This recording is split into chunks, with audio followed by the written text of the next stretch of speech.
Hi everyone, welcome to ELI, the place where you get your daily dose of inspiration for entrepreneurship. And today we have with us Mr. Naveen, who is the co-founder of Divami Design Lab, which is a boutique user experience firm, and they provide design services to different sort of industries. Hi Naveen, welcome to ELI. Thank you so much, Priya. It's great to be here. Thanks for I, having me on the podcast. I would request you to introduce yourself to our audience. Okay. Hi, everyone. I'm Naveen Puttagunta. As Priya mentioned, I'm the co-founder and CEO of Divami Design Labs. I've been running this company for the last almost 14 years. Um, prior to, prior to Divami, so my background is I'm a computer science engineer by education. I've done my bachelor's in computer science from BITS Pilani and a master's in computer science from University of Houston. After my bachelor's and master's, I've worked in the US for close to 13 years, and I've moved back to India in 2007. I've been here the last 15 years. So soon after coming back to India, I've started this company Divami, and I've been running it ever since. So that's a brief background about me. Awesome. Tell us a bit about Devami.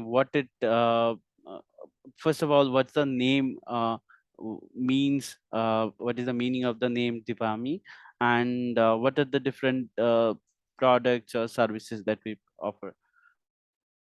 Great, I will. That's a common question that we get. So the name Divami is a collection of letters from two different names.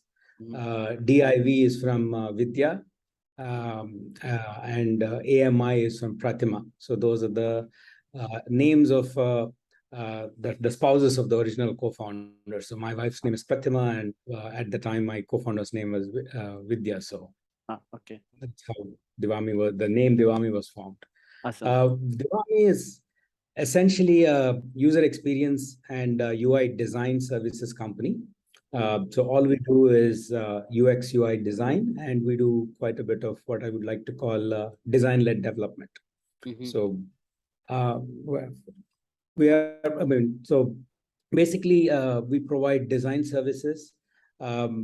We work across several different industries. I mean, we have done work for fintech companies, healthcare companies, health tech, insurance, HR tech, so many different industries. But typically, we look at our work as catering to sort of four different segments. Okay. We do a lot of our work for deep tech product companies, B2B SaaS platform companies, B2C consumer products and consumer platforms and e-commerce platform companies. And then lastly, kind of digital transformation services for large corporates. So these are the four different kinds of customers that we serve. But bulk of our work is working with actually other entrepreneurs, probably in a slightly later stage in their journeys, building products and platforms. So we do a lot of work for them, providing them design and development services. Okay. So, just curious to know how it works operation-wise. So, what I have seen is many of the product companies prefer to hire designers in their own team, or they have design teams already working in other verticals like marketing. They use their skills to design the product. So, how does it work for you? Do you get approached by the product companies to build the UX for them, or do you approach them instead and offer them some advices on the design? How does it work? Sure, Priya. So you're right that I'd say very mature product companies, very mature platform companies often have design teams in-house. A bulk of our work comes from companies that are somewhat earlier in their journey. Typically, either a seed funded company or a venture backed company at a Series A stage or Series B stage. So these are the types of companies that we work with. Mm-hmm. Typically, these size of companies, they might have maybe one or two products, and so it doesn't actually, it makes more economical sense to perhaps get help from outside, because hiring and managing a design team full time in house may not be the right thing for their journey at the time. Mm-hmm. But we also get work from companies who have design teams in house already. Typically, they come to us for, let's say, a fresh external perspective, or maybe to set the strategy for a more holistic picture, or sometimes just that their internal teams are already busy working on other products. So we get pulled in to help with some of their additional concepts or newer projects and things like that. Mm-hmm. So from in the terms of how we approach the business, I'd say a lot of our business comes from word of mouth and referrals from our network, especially people that we've done work for. They tend to refer other people, so that's how we get actually a lot of our business. And also, people reach out to us through LinkedIn and regular website for work done. We also do approach companies that we think would be the right fit for us, at companies that are at the right size and scope, where we think that we can add a lot of value. We reach out to them directly as well. So all these avenues are ways that we get business. How do you quantify the services you provide? So uh, when a typical company reaches to a third party for some services, they tend to factor in man hours or the value added. For example, when they hire a marketing services, they see how many leads they get to the company. So if we talk about a ROI point of view, or cost to benefit point of view, how do you quantify your services to the clients? Uh, Generally, it has been more on the so we kind of when they reach out to us for a particular project that they have in mind, we kind of look at the analyze the project a little bit, understand what the scope would be, and provide a high level estimate as to how long it is going to take, what kind of effort it is going to take, and then price that project accordingly. Some customers also have sometimes specific goals in mind. They want to, let's say, cut the time taken by their average, task, time to task is what they tell for different tasks. How long is it taking right now, and how much they want to optimize that? Or, sometimes they have specific user adoption goals. They want to broaden their reach, user retention goals, things like that. So we discuss the goals with them, identify what would be the goals for that project, and then set out targets to meet them as well. So that is also quite common.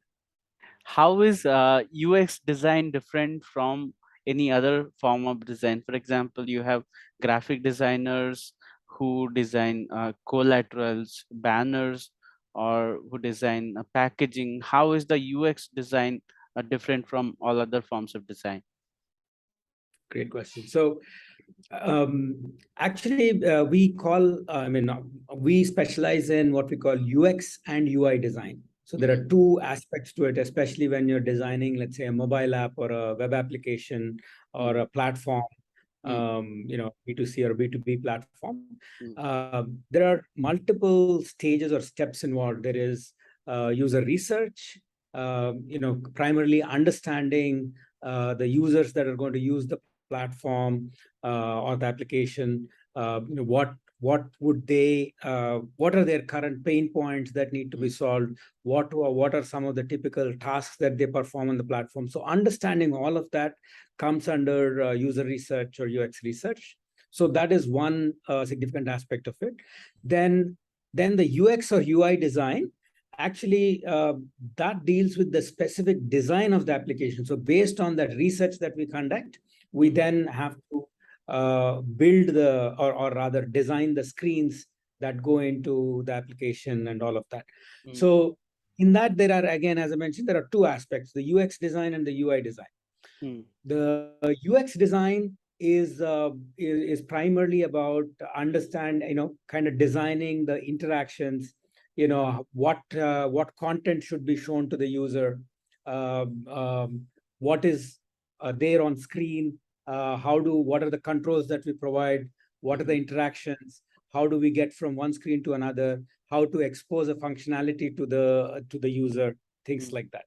So typically that is very analytical in nature. So, UX designers are typically, they have to also be very process oriented. So we base a lot of our decisions on what the users have said. I mean, what we find and uncover during the user research. So it's all very analytical, somewhat process centric, and I'm very involved in, high thought and all of that. The UI design, on the other hand, that is very creative. So those are the, let's say, aesthetic aspects of the screens, right? How does the screen look? What should be the color palette that we should use? What are the different icon styles to be used? How do we represent something on screen? What is the layout? All of that. So the UI design is a lot more creative, a lot more aesthetic. Typically people that are really good at UI design, they may come from fine arts background, visual communication background, and so on. The UX designers, they're, as I said, they are more analytical. So we also get a lot of UX design people from engineering backgrounds and math and science backgrounds and so on. So graphic design and packaging design is still, again, that is a lot, again, more creative.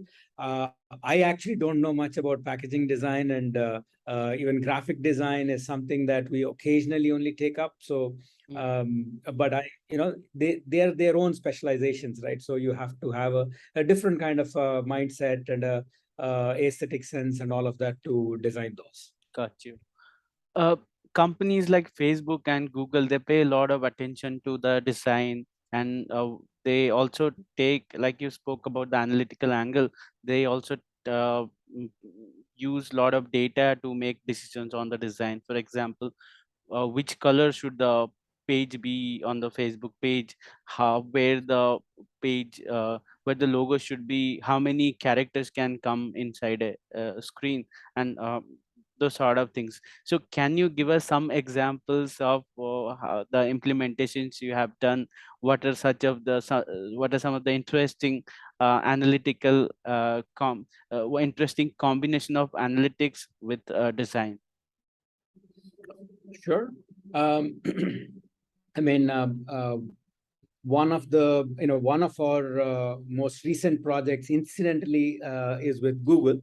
Although not on their consumer side, we have done quite a bit of work for Google on their enterprise product side. They have a product suite called Cloud Data Fusion, and we have been working with them to kind of redesign, the Cloud Data Fusion suite of products, and to bring in new designs. So the UX side, or the analytical side of the process, is really about understanding.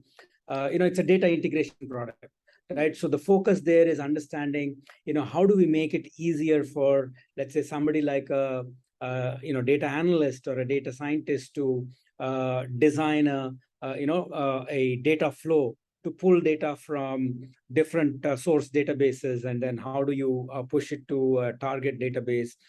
How do you make the process easier? How can they get to point A to point B in the least number of clicks? How do you represent very difficult concepts, so that without really understanding without really being an expert on the product, you can still use it very easily. Things like that are the focus of the UX designer. The UI designer is the one saying, hey, we all know what Google's color palette is like. Obviously, if it's Google branded, it has to have a certain look and feel and a style. So given that that is that style, how do we, lay out the functionality that is quite complex? I mean, when we're talking about, large data sets to be represented on screen, multiple controls, how do we lay it out so that it looks it doesn't look complex to the user. The user is not overwhelmed by it. How do we make it look very pleasing and where you get the cleanliness in the design, you get a clean screen and the right color palette, something that you look at and kind of can immediately identify, hey, this looks like a Google product. How do we ensure that? So all of that comes under that UI designer's perspective. So both the UX designer and the UI designer have to work hand in hand to kind of get the final result, to accomplish the final result. So that's an example of what we've done. Gotcha. Uh, Design is a subjective thing. When you make deliveries of the project, let's say you have used all your creative efforts and you made a very nice design, but the decision maker at the client's or thinks that it should not be red, it should be blue. So how do you deal with such situations in your business? Great question. Uh, that yeah, we it's not that we don't face it. We definitely face such situations, but there is a process behind it that we follow that will make it so that it doesn't become a problem every time. One example that I could give is we've done quite a bit of work for Airtel in Bangladesh. We worked with the Airtel brand. Airtel has two brands in Bangladesh, Airtel and Robi. We work with both brands. And it's a large corporation, right? So we have to go through multiple layers. We've been working with the project team, kind of designing our work. And as you said, when it goes to the next link in the in the corporate chain, they might have a different idea and so on. So the way that we address it is typically, first of all, it's we don't go off into a room and then completely design the entire thing and then only come back and present. So at every stage, we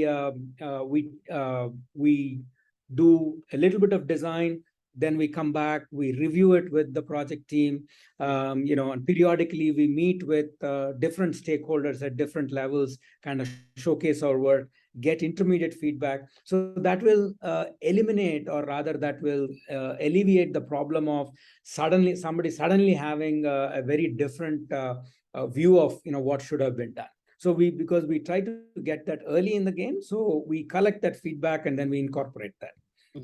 But specifically, for example, colors, aesthetics, as you said, that's very subjective, right? So what we tend to do is very early on in the project cycle or very early on in the design cycle, we independently work on what we call styling, how to establish a style for the application or the product. And the style is something that we review it possibly in multiple iterations with the different stakeholders. And so when everybody says, I like the look of this, right? This particular color combination is something that I like. I like how this particular style is kind of interpreting my brand. My brand is clearly coming through. So we get that consensus up front. So then establish the style and then make sure that the style is continued over all the rest of the application. That way we are not having that I don't like this color kind of conversation on every screen and throughout the project cycle. We solve that problem up front so that everybody understands that, hey, this is how I want the overall look and feel and style. And then we can follow through with the rest of that. That way we may not be able to eliminate, but we certainly minimize that kind of friction. Got you. So Naveen, take us a little back in time and tell us how the venture started. What was your thought process to start a venture and moving out of a job kind of lifestyle to an entrepreneur lifestyle? Great. Yeah, that's a great question. So, 15 years back, as I mentioned, we were moving the family back to India. At the time, I did also explore trying to find a job in India, in Hyderabad specifically. But I was also quite interested in starting a business, starting something on my own. There was an idea that me and another friend of mine who was still living in the US had about maybe building a social networking platform. And this was 15 years ago. Social networking was quite, getting quite popular. So we wanted to build a platform. We did build a social networking platform that is, kind of it helps you build family trees, helps you connect with family members, etc. But we were not able to make the platform very successful. Mm-hmm. We ran out of funding for that platform, so we were essentially, winding that down. Mm-hmm. But while building that platform, I was basically I was able to put together a very good team, working on the user experience and design, and Okay. essentially like a team to build products. Mm-hmm. And uh, and and I saw how difficult it was to put together that team. At the time, really finding good people to build UX, UI, and to design and build good products was very difficult. Okay. Not that it's any easier now, but it's still difficult. But I felt that, hey, we were able to put together a team. Why don't we turn that into a services company Mm-hmm. and build products for, design and build products for other companies, because it is difficult to put together good teams, and we Right. had put that together. So we would turn it into a service company. So that's how Divami was born. And Okay. we've been doing the same thing ever since. Yeah. I see that company has grown into a lot larger size. I was looking on LinkedIn. I think there are around 120 employees right now, if I'm not wrong. So, can you tell us how did the growth happen, and uh, what kind of people do you hire to your org? And in other words, I'm asking, how do you go about hiring people? Yeah, I mean, the growth was for us, the growth has been very organic, very, I would say, slow and steady. Mm-hmm. Right? We, as it's almost almost a 14-year-old company. We've grown very, very steadily. Initially, uh, when we started the company, most of the business was from the US. Mm-hmm. So again, as I mentioned, most of our business is from network, referral, people referring other people. And my network and connections happen to be primarily in the US, and that's how we got all of our initial projects. Mm-hmm. And so business was growing slowly. And over the last 2 years or so, I think we've kind of, more than doubled. Uh-huh. So the very high growth has been very off late, just in the last 2 years, 2+ years. Okay. Um, Hiring wise, we've always followed kind of take on, let's say, young people fresh out of college, and then really train them in house in our methodology, in our processes, Mm-hmm. and basically make them successful. So that has worked well for us. But of course, as we keep growing larger and larger, especially around the current time, Mm-hmm. um, obviously, when you're hiring lots of young people, you also need to hire more senior people, so that as the team grows, you need more management talent and leadership talent. So we have been hiring laterally also. But we're also, again, we don't want to give up that our original model of hiring from college and then training them. So because we have two distinct, actually, it's three distinct lines, right? As in UX design, UI design, and development.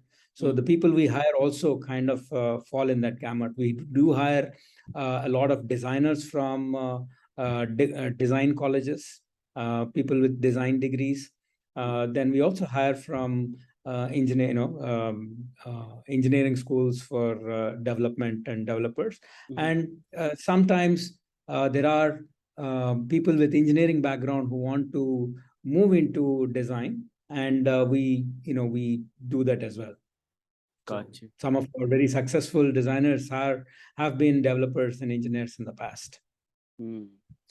What would you say is the biggest lesson that you have learned during your entrepreneurship journey?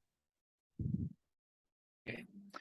Entrepreneurship is a roller coaster journey, right? It's not always easy. It's not always um, um, it's not always a bed of roses, right? There will be ups and downs, and you have to stay with it. You have to be strong, and you have to uh, not give up. Essentially, right? There will be a lot of